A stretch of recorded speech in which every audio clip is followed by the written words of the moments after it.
Gentleman is recognized. Thank you, Madam Speaker. I rise today in opposition to H.R. 5, which many have already labeled the Inequality Act because of the deep flaws contained in this bill. H.R. 5 will undermine women's rights.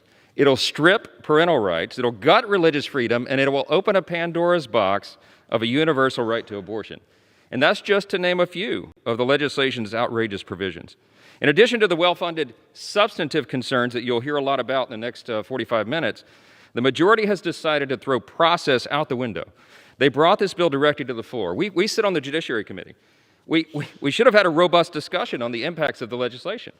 We didn't. There's been no committee action. There's been no hearing, no deliberation at all by the Committee of Appropriate Jurisdiction. And I think, many of us think the reason for that is because the proponents didn't want the bill to be exposed. Listen, let's make one thing clear. There are people on both sides of the aisle, all of us, everybody in this chamber, believes that all people are entitled to dignity and respect. We believe that every single person is made in the image of God. And because of that, every single person has inestimable dignity and value. We believe, as our founding document said, that God is the one that endows us with the inalienable rights that we have. They ought to be protected and respected, but unfortunately, the Democrats' misguided effort here tramples all over many of those fundamental rights that God gives us: the right to life, the right to religious freedom. While it's true that H.R. 5 does not include the words abortion, our colleagues keep reminding us of that, it does reference pregnancy and, quote, related medical conditions as areas of protection against discrimination. Everybody knows that that historically leads to the inclusion of abortion. We're opening a door here for the rampant taxpayer funding of abortions on demand, in addition to the myriad number of conscience protections that exist for businesses and medical professionals. You'll hear a lot about that today as well. It's telling that the text of the bill also directly undermines the Religious Freedom Restoration Act.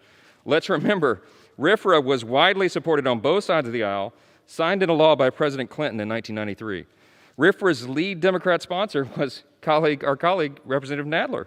It passed the House by unanimous consent and the Senate by a vote of 97-3.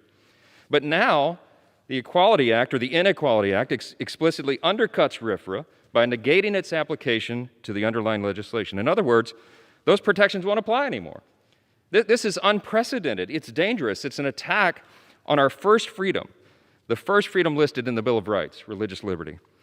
This is something that our faith communities are deeply concerned about, and all of us are as individuals. Look, I have to save time for my colleagues, and I'll just conclude by saying this bill is a severe blow to women's rights, to people of faith, to every parent, every student, every medical professional, and so many more. Because we believe in the dignity and value of every person, we have to oppose this dangerous, un-American legislation. I pray that we will. I yield back.